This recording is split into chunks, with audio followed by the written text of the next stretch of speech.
Hello everyone and welcome back to TowerGate. It is TowerGate day number 915, 915, Wednesday, October the 2nd, 2019. Thank you so much for tuning in.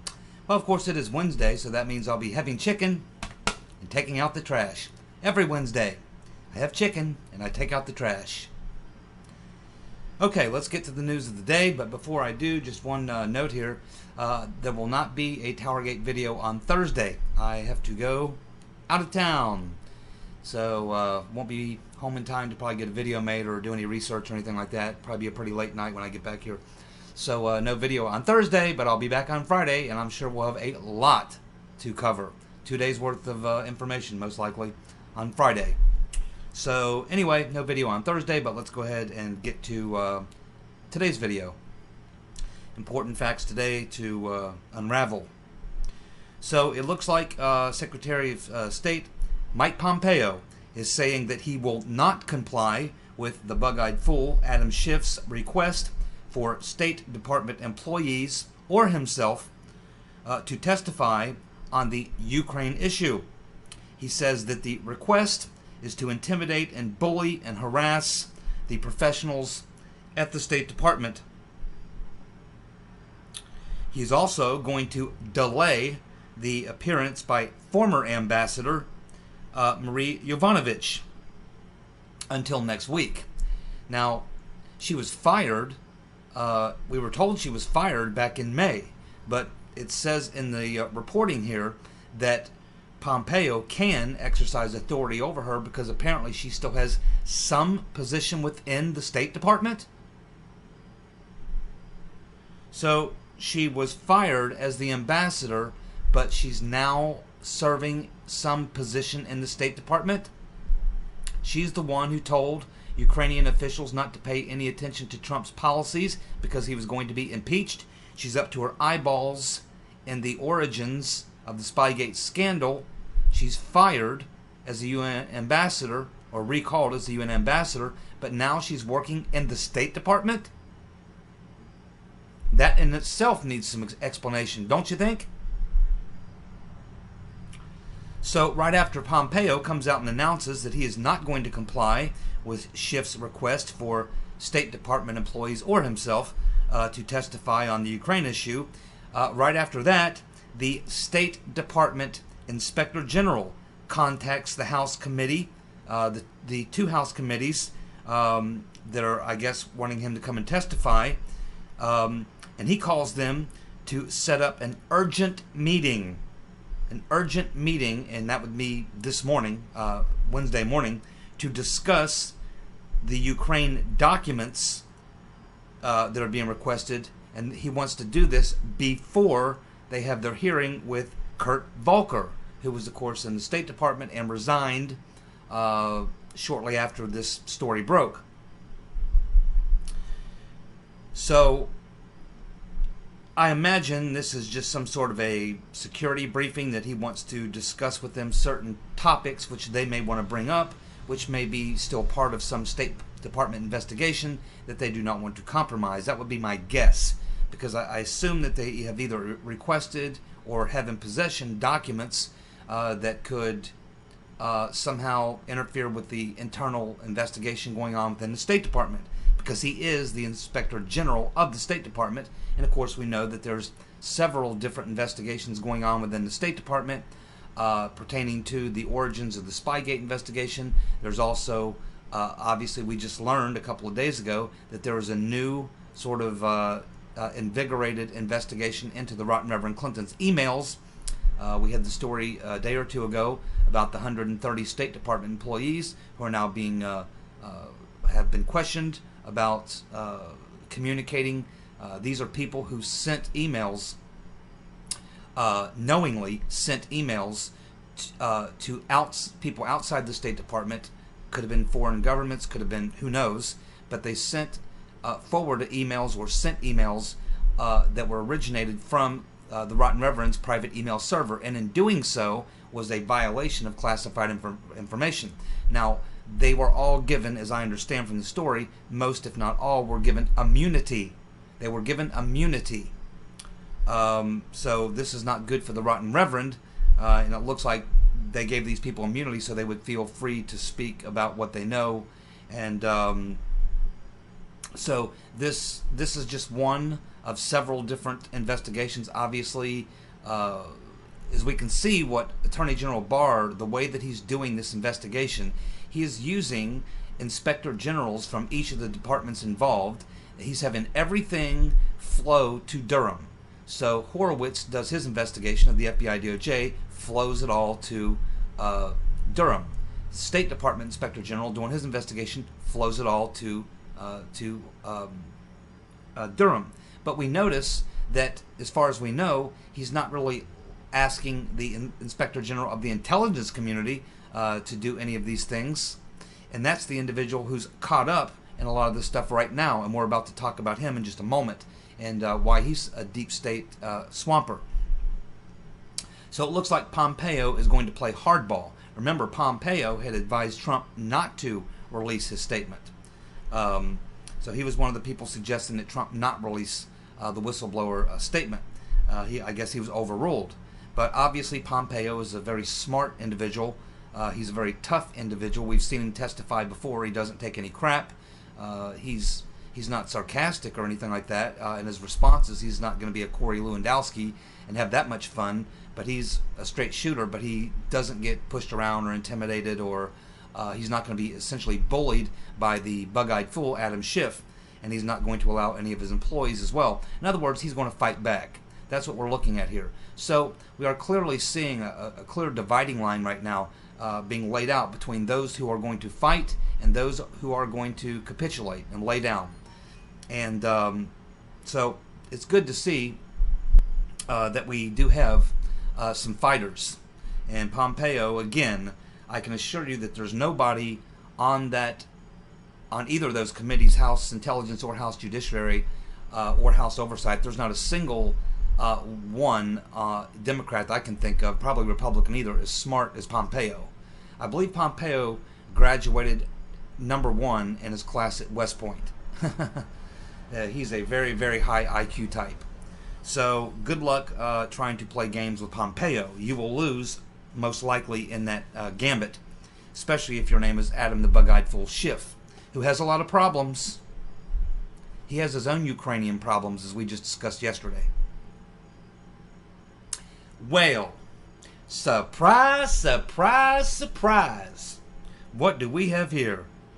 It looks like the Inspector General of the intelligence community, Michael Atkinson, who we've been talking a little bit about in the past few days, he is the one who turned in the so-called whistleblower complaint, is in fact, just as we suspected, a deep state player through and through. Atkinson was a top deputy in 2016 and 2017 during the time that the DOJ was investigating Trump and his campaign aides during the campaign and even after Trump was inaugurated. Atkinson was involved in the Michael Flynn setup. Atkinson was senior counsel to John Carlin at the DOJ NSD. Carlin was Uncle Bob the Executioner Mueller's chief of staff when he was head of the FBI. And yesterday, Atkinson released a statement admitting that the changes on the form, on the whistleblower form, were made at the time of the whistleblower complaint. This was, of course, followed by the reasons why, and nobody's buying it. Essentially what his excuse is, it's a very lawyerly worded statement, but essentially what he's saying is, well, we determined that according to the whistleblower law, it's okay to have secondhand information. What was going on before, where you couldn't have secondhand information, was just a rule. It was just a policy. But the law, the policy said you couldn't do it. The rule said you couldn't do it. But the law says you can do it. So we just changed it to reflect the law. Now, we still don't have the exact date. They're only saying that it was in August. But there's other reports out there coming from various reporters saying that there's evidence to suspect that the date was changed in September. In fact, on September 25th, in other words, long after, and they went back after the fact and then tried to doctor the form and change the date. So they didn't have an exact date in August. That's in his statement. So there's no date in August, but just in August. But then we're getting other reports that suggesting that the actual date of the change was September 25th, and that they went back, they created the document the first time, changed the complaint form so that hearsay could be allowed, but they didn't change the date. So they went back again, went back to the document, made another change, and then they changed the date to August, but gave no specific day of August. But that the original date that they changed it from was September the 25th. Now, this has not been confirmed at this point, but it's what several people are reporting on various media sites. So there's still a lot of questions about this, and the very fact that this is all cloudy and confusing and muddied up tells us that there's a problem. Somebody is trying to cover something up. Somebody is trying to be the fixer here. And I do believe that we are going to get to the bottom of this one. They're not going to get away with this one. No way. And it's even been reported that this whistleblower information and situation has now been referred again to Durham, as if he doesn't have enough to do. On top of all that, we get that nut who we haven't heard from in a while, Mad Max, Maxine Waters, saying she wants Trump impeached and thrown into solitary confinement. I got a better idea. Why don't we investigate this fake whistleblower, find out who's behind this deep state plot, and then impeach them, or simply arrest them. We don't need to impeach them. We can simply arrest them, indict them, arrest them, and throw them into solitary confinement. And how about we include all the people who are working with them? And I suspect that some of those people are in the Democratic Party. I'm starting to believe that Adam Schiff, the bug-eyed fool, probably staffers on his committee, probably some other Democrats on that committee, probably this was shared with other chairmen of other committees that Democrats hold in the House. Certainly, it appears from that little mistake that Pelosi made the other day in her statement that she may have had firsthand knowledge of this or prior knowledge to all this. Any of these people who were involved knowingly cooperating in this plot with this deep state whistleblower would be compromised. And they should, as Mad Max says, they should be jailed and put into solitary confinement. So, yeah, when we find the guilty party, they absolutely should be thrown into solitary confinement. Maybe Mad Max is one of them. We're also learning that Mike Pompeo is currently in Italy. A lot of people hanging out in Italy lately. Barr and Durham were just in Italy, and we were told that's not the first time. Now we have Pompeo is in Italy to meet the president and the prime minister. Now, I'm not sure if he's there on just routine State Department business or if he is there for matters related to Spygate or the Durham investigation or the Biden situation. I really don't know. It doesn't really specify why Pompeo is in Italy, but it's awfully strange that Durham and Barr were just together in Italy, and we know why they were there, but we don't. And then we have Pompeo is now there, but we don't know why. So there's a lot of activity right now around Italy and Ukraine and the UK, and we understand there's also things going on with Australia. So clearly, as I said a couple days ago, obviously Barr, Durham, Trump, and the whole group, Giuliani, the whole group, they've obviously stumbled into the soft underbelly of the deep state and the Democrat plotters of the conspiracy, and it appears that they're directly over the target, and that would explain the sort of frenzied behavior, the strange and frenzied behavior of the Democrats and the deep state. They appear to be making a desperate move, and in doing so, they're making a lot of mistakes, and it could very well come back to bite them in the ass, because I don't think that this one is going to be let go of. I think fortunately, there are a few Republicans who are going to latch onto this one and hold on to this. And you can see this thing crumbling every day. Well, it looks like the Department of Justice is refusing to give up the Brady material to Sidney Powell in her defense of Michael Flynn. They're telling the judge today they don't want to supply that information and that they want to go directly to trial, to sentencing for Michael Flynn. Another thing, if you look at this statement that they made to the judge, it's in written form, you can read it.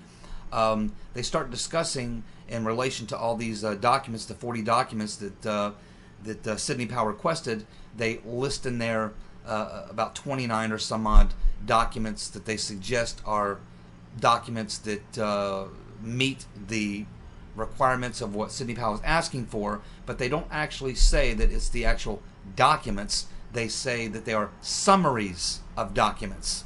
No, she doesn't want 29 summaries of documents. She wants the 40 actual documents, the actual Brady material required by law that you must provide to the defense.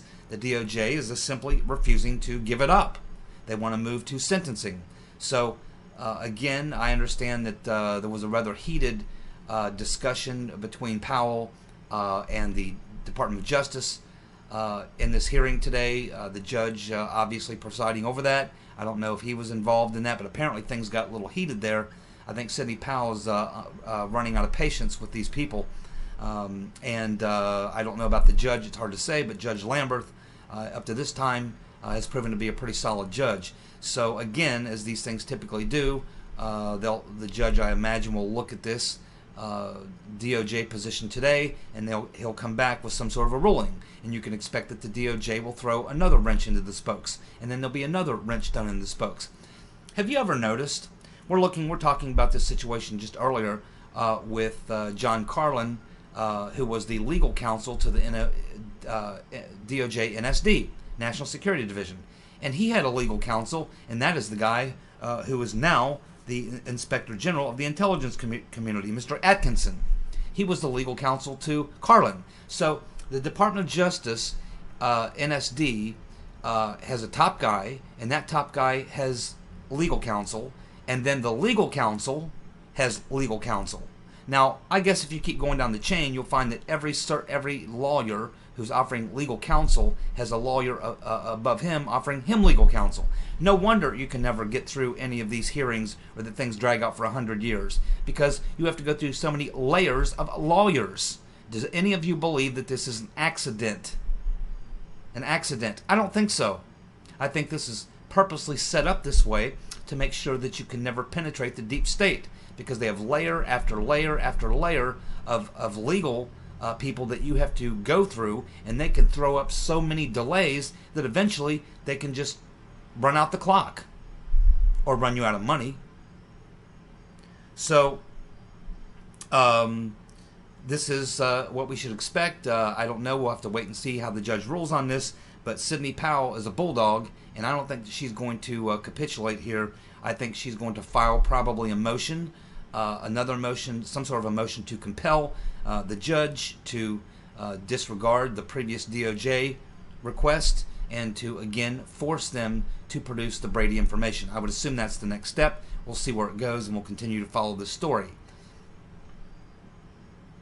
We have multiple reports now saying that the whistleblower, so-called whistleblower, signed an original form for a whistleblower complaint saying that he did have first-hand information.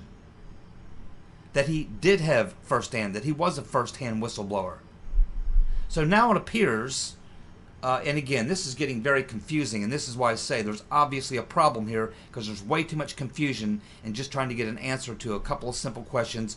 Who changed the form, and when did they change it? Who authorized it, and why? These should be questions that could be answered in one letter, one phone call, one communication to the acting authority. And for whatever reason, you can't seem to get a straight answer out of these people, and you have all these conflicting reports. So now we have this report, and this was being reported last night by several different people, that it's almost like there are two whistleblower forms. There's either two whistleblower forms or two separate forms that he filled out, because the first information we were given is that he signed a box that they created, especially for him, to admit that it was secondhand information. But now we're being told that there's another document, possibly an original document before this one, that he signed, claiming that he was that he had firsthand knowledge in regard to his complaint. So see, there's a lot of things going on here that are not adding up. There should not be this much confusion about something that is so simple. When did you change the form? Why did you change the form? And who authorized it? These are very simple questions. Are there two forms? Did he sign two different forms? Are they the same form that he had two different versions of? Did he sign an original form and then where he only had one choice of, yeah, I had it firsthand, and they realized, uh-oh, this is not firsthand, so therefore we need, you're actually secondhand, so they create a second document, and they change this one so it can allow for hearsay information, and then they have him sign that one too, and now they got both? Is that what's going on here? That's what it looks like. Something ain't right here. Well, it looks like we have the Rotten Reverend Clinton. She's still out there defending Biden. She's out there defending Biden, and she says that he's a thoroughly decent human being. Thoroughly decent human being. No, he looks like a corrupt as hell politician who's been engaging in the same type of crap the Rotten Reverend's been engaged in for his entire career. That's what it looks like. And why is the Rotten Reverend Clinton so quick to defend Biden? I think she's the one that's possibly behind this, and this was meant to take out Biden and get Trump on the downside, on the rebound. I mean, why would the Rotten Reverend Clinton be out defending Biden when he's facing these accusations, when in fact it was her campaign that first released the information about Biden and his Ukraine connections back in 2015 when she wanted to prevent him from challenging her for the Democrat nomination. So back in 2015, her campaigns were releasing this Ukraine information to dirty up Biden and to intimidate him from challenging Hillary, but all of a sudden now Hillary's telling us that he's a stand-up guy. Now, if we had honest, informed interviewers on the boob tube, the person, I'm not going to mention his name, I think you know who I'm talking about, he would have looked over the Rotten Reverend and said, well, you know, Reverend, you know, this whole thing you're talking about with them releasing the Biden stuff on Ukraine, and you say he's a decent human being, but, I mean, wasn't it your campaign, Reverend, that first dropped this Biden-Ukraine information on him back in 2015 to keep him from getting in the race and challenging you for the Democratic primary? I mean, that's what the facts tell us. And then let's see if she lies about it. Let's see how she spins it. Of course she would lie about it. But it'd be nice to see her wiggle, squirm in the chair, wouldn't it? But you'll never hear this asshole who I'm talking about ever challenge the Rotten Reverend. No, no, no. It's not going to happen. But even more humorous is that the same evening, or actually a couple hours earlier that evening, Steve Bannon was on Fox News. And Steve Bannon said, Hillary's running. Yep, that's what he said. Hillary is running. Now, I said that Hillary was going to run against Trump the day after. I believe I said 1 or 2 days after she lost in 2016 that she would be back in 2020. And then, of course, as we got into the campaign season back here a few months ago, prior to Biden officially entering the race, I said, yeah, he's going to enter the race and he'll be the top guy when he enters the race. And that's as high as he will be. I said, once he enters the race, that'll be his top numbers, and from there he will just go down. And I said, at some point, the Rotten Reverend Clinton will knock him out, and she will step in to fill the centrist role. I made that prediction even before he threw his hat in the ring. But I'm glad that Steve Bannon and some others are now finally starting to wake up and read the tea leaves. I knew this a long time ago. It's just, to me, it's a no-brainer. I mean, it's really not that hard to figure out. Oh, well. Maybe now that the State Department's investigating her emails again, maybe that will do something to keep her from it. You know, and people are saying also, I hear a lot of these comments, and they're true, where people are saying two things. Number one, Hillary knows that she will lose if she runs against Trump, and so why would she do that? And the second thing I'm hearing is that Hillary knows that the Democrats don't like her, that she doesn't have a lot of support from rank and file Democrats who are supporting Bernie or Warren or Biden or whoever, that she's really not that popular and the Democrats would not want her. Okay, so to the first thing, as I think I've mentioned before, Hillary's plot is to make sure she's not running against Trump, is to make sure that he's been impeached or that he's been destroyed politically, so he's so weakened that maybe she has a shot. That's her plan.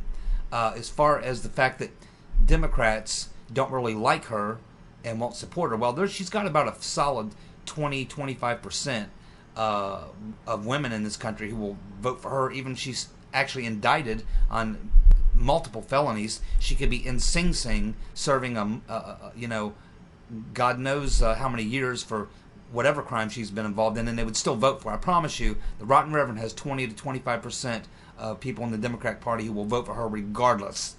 As far as the other Democrats in the party, well, they don't really have any choice. Hillary knows that they don't like her. She knew they didn't like her in 2016. She doesn't care if they like her or not. She don't give a damn.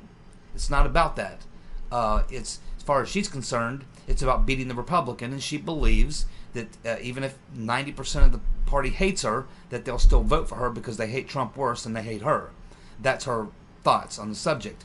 And she doesn't care about the Bernie supporters, the Warren supporters, the whoever supporters. She doesn't care what they think. She's never cared what they thought. That's not how it works. Hillary sees them as just idiots, pawns to be used and abused. Hillary knows that if she wants the Democratic nomination, it's hers, regardless of who's running in the field. She and Slick Willie run the damn Democratic Party. They are the DNC. That's what you got to understand here. They are connected to the power brokers. They are connected to the power structure in the DNC and the DCCC. The Rotten Reverend is the one who put all those people in those jobs. So she runs the show, folks, and she doesn't give a damn if you like her or not. That's never stopped her before. We're also learning that Madame Botox, Pelosi, has a Ukrainian girl who's being described as a party girl on her staff. It appears that this Ukrainian party girl, her mom and dad are government employees in the Ukraine, tied to the military establishment and the government establishment. They're bad guys. They're tied to the bad guys in Ukraine, not the new coming in. They're tied to the old guard establishment, crooks who were cooperating with the Rotten Reverend Clinton campaign and the Obama administration to destroy Trump and Manafort back in 2016. That's where they come from. And this girl, this Ukrainian girl whose parents are these deep staters, her name's Ivana Voronovich, and she is, of course, a Trump hater. And we know she's a Trump hater because you can take a look at her Twitter account and take a look at her posts, and it's pretty obvious she's a Trump hater. And now she's a staffer for Madame Botox. Of course, Pelosi knows her daddy quite well. He has met with Pelosi on multiple occasions in the District of Criminals. There you go. It's incest. That's what it is. Well, we had Rush Limbaugh making a statement the other day that's getting some play, and he's claiming, and that he has sources for this, that Mr. Potato Head, John Brennan, traveled to the Ukraine with a fake passport to investigate Trump.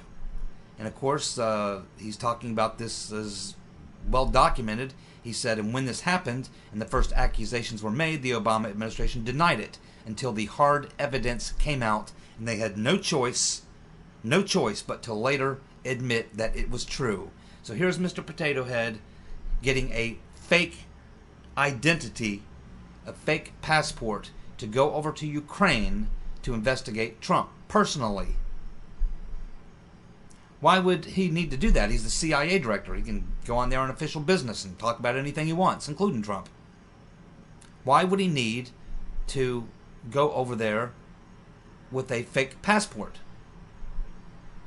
Well, because he wanted to cover up the fact that he was going there. He wanted to cover that up.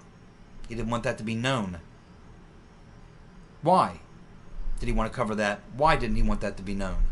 That he was going over to Ukraine using a fake passport to investigate Trump. Why would you want to hide something like that? You're the CIA director. You're perfectly allowed. There's nothing. He can go anywhere he wants. He's the head of the CIA, and he can talk to anyone he wants about anything he wants. So why would someone who's not really on the surface violating any policy or any law, not breaking any law, why would he go to the effort of using a fake passport to go on this clandestine mission, wanting to keep it secret? Why is he wanting to keep something secret that's no need to keep it secret? He's not violating any law or doing anything wrong. I think he should be asked about that, don't you? I'm sure Mr. Durham will get to that. Well, it looks like Judicial Watch has just received an email that confirms that the State Department knew about the Right Reverend Clinton's private email account. Now, obviously, we're just having this story. We have 130 State Department employees giving immunity to explain why they knowingly forwarded emails that they knew came from the Right Reverend Clinton's private, unsecure, illegal server. They're having to answer that question. Now, they're given immunity, so they're not incriminating themselves, but my guess is that they're going to have to say that they were told to. And then the next question is, were you pressured? Were you forced to? Did you say, no, I'm not going to do it? Clearly, this is not a government email, and this is a violation of policy. We're not allowed to do this. I can't be forwarding these emails. They're a private email address. They're not a government address. We got to do something here. And I imagine they're going to say someone came along and said, no, you're going to do it. It's coming from the top. And who's the top? The tippy top? The Rotten Reverend. The orders came from the top down. That's what they're going to find out. I know that. I don't need to dig any further into this. I already know. So, Judicial Watch, but now they do have the actual document that shows that the people in the State Department at the highest levels of the State Department, including the Inspector General and all the top people, the legal counsels, the whole group, everybody knew the Right Reverend Clinton was communicating on an illegal private server, and they continued. I mean, we know that she said that she was told not to use those Blackberries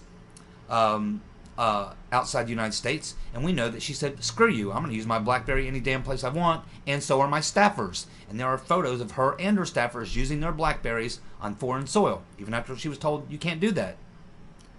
So we know that as well. So to me, this is no great revelation. It's just another nail in the coffin, really, to the truth. So yeah, I mean, I'm not surprised about that at all.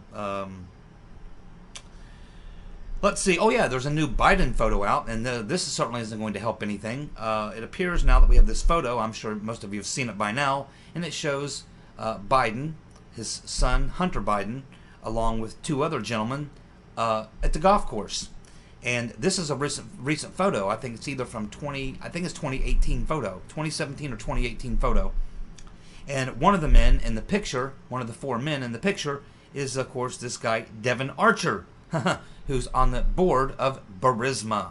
So we're supposed to believe that Biden's son is on the board of Burisma. This man, Mr. Archer, is on the board of Burisma.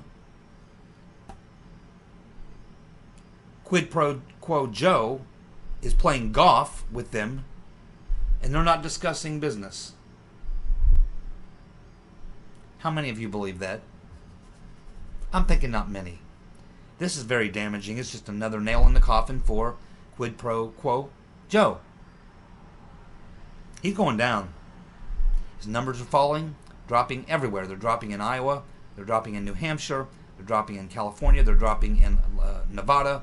Everywhere you look. Even South Carolina, where he thought he had a win. They're dropping there. I think Warren has surpassed him now in South Carolina. He's not long for this world, my friends. Say goodbye. Bye, Joe. See ya. And this entire whistleblower plot is going to blow up on the deep state as we untangle and reveal what's actually going on here. And once the smoke clears from that, the only thing that will be left standing is Uncle Joe and his son and his buddies over at Burisma.